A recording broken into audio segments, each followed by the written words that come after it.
श्री नवनाथ कथासार मंगलाचरण मच्छिंद्रनाथांची जन्मकथा। या अध्यायाच्या नित्यपठणाने सर्व प्रकारच्या बाधा नाहीशा होतात। अध्यायाला सुरुवात होते। श्री गणेशाय नमः, श्री गुरुभ्यो नमः, श्री पांडुरंगाय नमः, श्री कुलदेवताय नमः, श्री मातृपितृभ्यो नमः।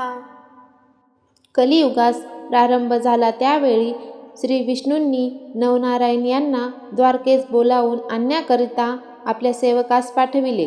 त्यावेळी सुवर्णाच्या सिंहासनावर श्री विष्णू बसले होते, जवळ उद्धवही होते।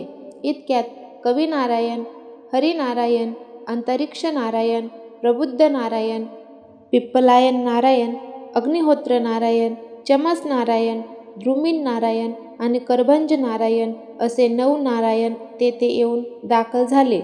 त्यांना पाहताच श्री विष्णूंनी सिंहासनाखाली येऊन मोठ्या गौरवाने त्यांना आलिंगन दिले आणि सुवर्णाच्या सिंहासनावर बसवले। नंतर त्यांनी षोडोपचाराने पूजा केली। तो मोठा समारंभाचा थाट पाहून कोणत्या कारणास्तव आम्हास बोलावून आणले असे 9 नारायणांनी श्री विष्णूंना विचारले। तेव्हा त्यांनी त्यास सांगितले की आपणा सर्वांना कलियुगात अवतार घ्यायचे आहेत। जसे राजहंस एका जुटीने समुद्राच्या उदकात जातात, त्याप्रमाणे आपण सर्व एकदम अवतार घेऊन मृत्यूलोकात प्रकट होऊ। हरींचे असे भाषण ऐकून ते म्हणाले, जनार्दना, आपण आम्हास अवतार घ्यावयास सांगता, पण अवतार घ्यावयाच्या तो कोणत्या नावाने हे कळवावे। त्यांचे हे म्हणणे ऐकून द्वारकाधीशाने सांगितले की तुम्ही सर्वांनी अवतार घेऊन संप्रदाय स्थापन करून दीक्षा देऊन उपदेश करीत जावा। तुम्ही कदाचित असे म्हणाल की आम्हास अवतार घ्यावयास सांगता, असे मनात आणू नका। तुमच्याबरोबर दुसरी बहुत मंडळी मृत्यूलोकी अवतार घेणार आहेत। प्रत्यक्ष कवी वाल्मिकी हा तुळशीदास होऊन येईल, शुकमुनी हा कबीर म्हणून येईल, व्यासमुनी हे जयदेव व माझा अति आवडता तो उद्धव तो नामदेव होईल। जांबुवंत हा नरहरी या नावाने अवतार घेऊन प्रसिद्धीस येईल। माझा भाऊ बलराम हा पुंडलिक होईल। मी सुद्धा तुमच्याबरोबर ज्ञानदेव या नावाने अवतार घेऊन येणार आहे। कैलासपती भगवान शंकर हे निवृत्ती होतील। ब्रह्मदेव हे सोपान या नावाने अवतार घेऊन प्रसिद्धीस येतील। आदिमाया ही मुक्ताबाई होईल। हनुमंत हे रामदास होतील। मजशी रममान होणारी जी कुब्जा ती जनिदासी या नावाने उघडकीस येईल। मग आपणाकडून होईल तितके आपण कलियुगामध्ये भक्ती महात्म्य वाढवू। अवतार कोणत्या ठिकाणी व कशा रीतीने घेऊन प्रगट व्हावे हे सविस्तर कळण्याविषयी 9 नारायणांनी पुन्हा विनंती केली। तेव्हा श्री विष्णूंनी त्यांना सांगितले की पराशर ऋषींचा पुत्र जो व्यासमुनी त्यांनी भविष्य पुराणात हे पूर्वीच वर्णन करून ठेवले आहे। पूर्वी ब्रह्मदेवाचे वीर्यापासून 88,000 ऋषी निर्माण झाले। त्या प्रसंगी वीर्याचा काही भाग ठिकठिकाणी पडला आहे। त्यापैकी 2 भाग द्रोणात पडले व 1 भाग यमुनेतील पाण्यात पडले। ते वीर्य एका मच्छीने गिळले। तिच्या उदरात कवी नारायणांनी जन्म घेऊन मच्छिंद्रनाथ या नावाने जगात प्रकट व्हावे। भगवान शंकरांच्या तृतीय नेत्रापासून अग्नी काढून जाळून टाकिलेला जो काम तो अग्नीने प्राशन केला आहे। यास्तव अंतरिक्ष नारायणांनी त्यांच्या जठरी जन्म घेऊन जालिंधर नावाने प्रसिद्ध व्हावे।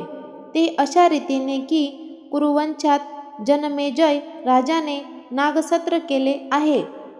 त्याच्याच वंशात बृहद्रवा राजा हवन करील, तेव्हा द्विमूर्धन म्हणजेच अग्निगर्भ सांडील। त्या प्रसंगी जालिंधराने त्या यज्ञकुंडात प्रकट व्हावे।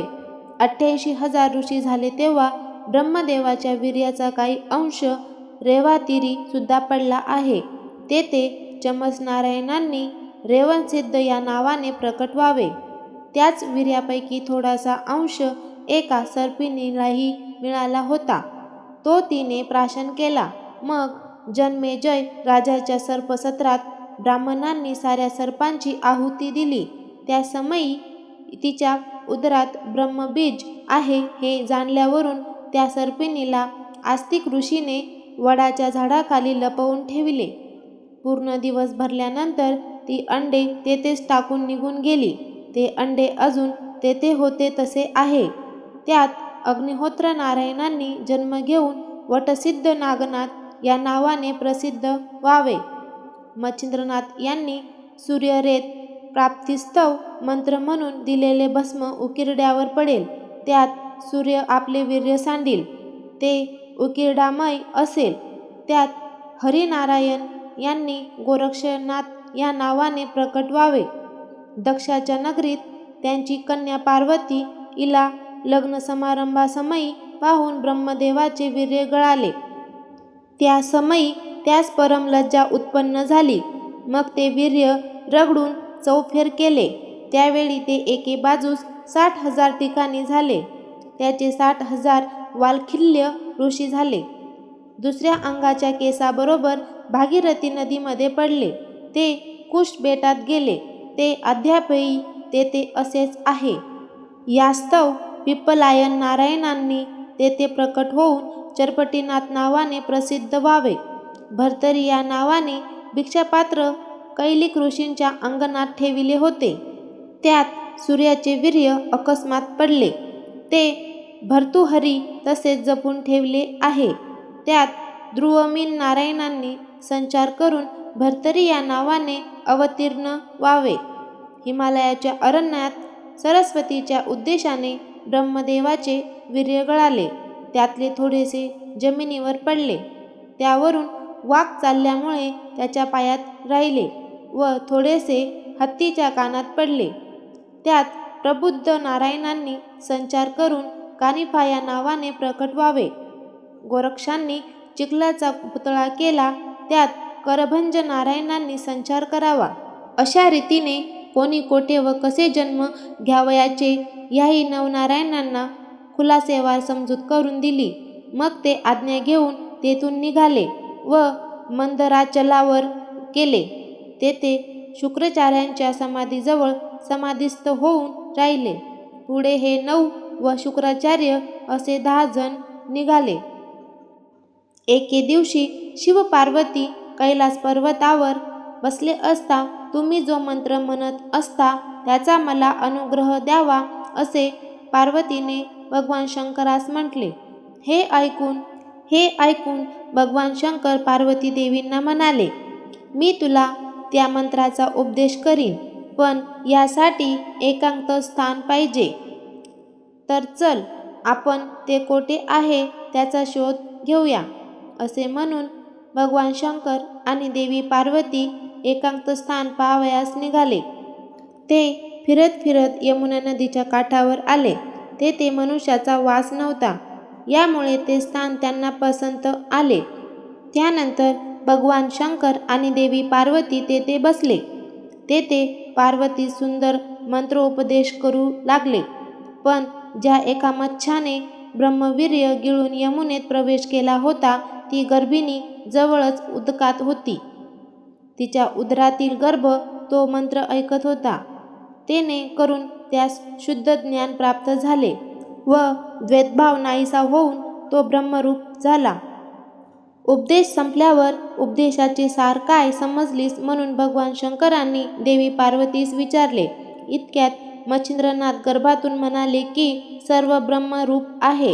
हा ध्वनी ऐकून भगवान शंकरांनी तिकडे पाहिले. तेव्हा मच्छीच्या उदरी कवी नारायणांनी संचार केल्याचे समजले. मग त्यास भगवान शंकरांनी सांगितले की तुला माझा उपदेश ऐकल्याने पुष्कळ लाभ झाला, परंतु हाच उपदेश मी तुला दत्तात्रयांकडून करवीन. यास्तव तू पुढे बद्रिकाश्रमास ये, तेथे मी तुला दर्शन देईन. असे सांगून देवी पार्वतीसह भगवान शंकर कैलासास गेले. मच्छिंद्रनाथ मच्छीच्या उदरामध्ये तोच मंत्र जपू लागले. पूर्ण दिवस भरल्यानंतर त्या मच्छीने अंडे नदीतीरी टाकून आपल्या उदकात निघून गेली. पुढे काही दिवसांनी कितीएक बकपक्षी मासे धरावयास यमुना तटी आले. त्याने ते अंडे पाहिले व आपल्या तीक्ष्ण चोचीने फोडले तेव्हा त्याची 2 शकले झाली व एका शकलात ते बालक पाहून व त्याच्या कर्कश रडण्याचा शब्द ऐकून ते भिवून पळून गेले. पुढे तो शिपला कामिक नावाच्या कोळ्याने पाहिला. त्यात सूर्यासारखा दैदिप्यमान बालक पाहून त्याचे अंतःकरण कळवळले आणि कोणीतरी सावज या कोमल बालकास मारील असे त्यास वाटले. इतक्यात आकाशवाणी झाली की हा साक्षात कवी नारायणाचा अवतार आहे. या बालकास तू आपल्या घरी घेऊन जा, नीट संरक्षण कर व याचे नाव मच्छिंद्रनाथ असे ठेव. याच्याविषयी तू मनात कधीही संशय आणू नको. हे ऐकून कोळ्याने त्यास घरी नेऊन आनंदाने आपल्या पत्नी शारदत्तास इला दिले व मुलगा आपल्याला ईश्वराने दिला म्हणून सांगितले. तिने त्या बालकास अति आनंदाने आपल्या स्तनाशी लावले आणि तिला पाना फुटला. मुलगाही दूध पिऊ लागला. मग मुलास नाहू माखू घालून पाळण्यात निजविले. आधीच त्या उभयतांना मूल व्हावे म्हणून आशा सुटली होती. तशात अवचित पुत्ररत्न हाती आल्याने त्यांना अनुपम आनंद झाला होता. मच्छिंद्रनाथांचे वय 5 वर्षाचे झाल्यावर एके दिवशी त्यांना घेऊन त्यांचे वडील कामिक कोळी मासे धरण्यासाठी यमुने नदीवर गेले. तेथे त्यांनी मासे मारण्यासाठी जाळे पसरविले आणि पुष्कळ मासे त्यात आल्यावर ते बाहेर मच्छिंद्रनाथाजवळ आणून ठेवून पुन्हा जाळे घेऊन ते पाण्यात गेले. वडिलांचे हे कृत्य पाहून आपल्या मातृकुळाचा नाश करावयास हा उद्युक्त झाला आहे असे मच्छिंद्रनाथांच्या मनात आले. तसेच आपण असता वडील हे कर्म करीत आहे हे स्वस्थ बसून पाहणे चांगले नाही व आस्तिक ऋषीने सर्व प्रकारे उपकार करू जनमेजय राजाच्या सर्पसत्रात नागकुळाचे जसे रक्षण केले त्याचप्रमाणे आपण कसेही करून याचा हा उद्योग बंद केला पाहिजे असे मच्छिंद्रनाथांच्या मनात आले. त्यानंतर मच्छिंद्रनाथांनी एक मासा पाण्यात टाकू लागले. ते पाहून त्यांच्या वडिलांना इतका राग आला की ते पाण्याबाहेर आले आणि बऱ्याच चपराका मारून म्हणाले, मी मेहनत करून मासे धरून आणतो आणि तू ते पुन्हा पाण्यात सोडून देतोस तर मग खाशील काय? भीक मागवायची वेळ येईल अशाने. असे बोलून ते पुन्हा पाण्यात मासे धरण्यासाठी निघाले. वडिलांच्या अशा बोलण्याने मच्छिंद्रनाथांना फार दुःख झाले. भिक्षेचे अन्न पवित्र असते व तेच आता आपण खावे असा विचार त्यांच्या मनात आला. त्यांचे वडील मासे धरण्यासाठी पाण्यात शिरले असताना त्यांची दृष्टी चुकवून मच्छिंद्रनाथ तेथून निघाले व फिरत बद्रिका आश्रमास निघाले. तेथे त्यांनी 12 वर्षे तपश्चर्या केली. ती इतकी कठीण तपश्चर्या होती की मच्छिंद्रनाथांच्या हाडांचा सांगाडा फक्त उरला होता. इकडे श्री दत्तात्रेयांची स्वारी शिवालयात गेली व भगवान शंकरांची स्तुती करताच भगवान शंकरांनी प्रसन्न होऊन प्रत्यक्ष भेट देऊन आलिंगन दिले व जवळच बसविले. नंतर उभयतांनी एकमेकास नवल वर्तमान विचारले. तेव्हा बद्रिकाश्रमाचे अत्यंत रमणीय अरण्य पाहण्याची दत्तात्रेयांना आपली इच्छा असल्याचे भगवान शंकरांना कळविले. मग त्यास बरोबर घेऊन भगवान शंकर अरण्यात गेले. त्याच समयी मच्छिंद्रनाथांच्या उदयकाळ होण्याचे दिवस आल्याकारणाने तो योगायोग घडवून येण्यासाठीच दत्तात्रेयांनी अरण्य पाहण्याची वासना होऊन त्यास भगवान शंकरांचा रुकारही मिळाला. ते उभयता बद्रिकावनातील शोभा पाहून आनंद पावले. अध्याय 1 समाप्त होत आहे. ओम चैतन्य नवनाथाय नमः. ओम नमो आदेश.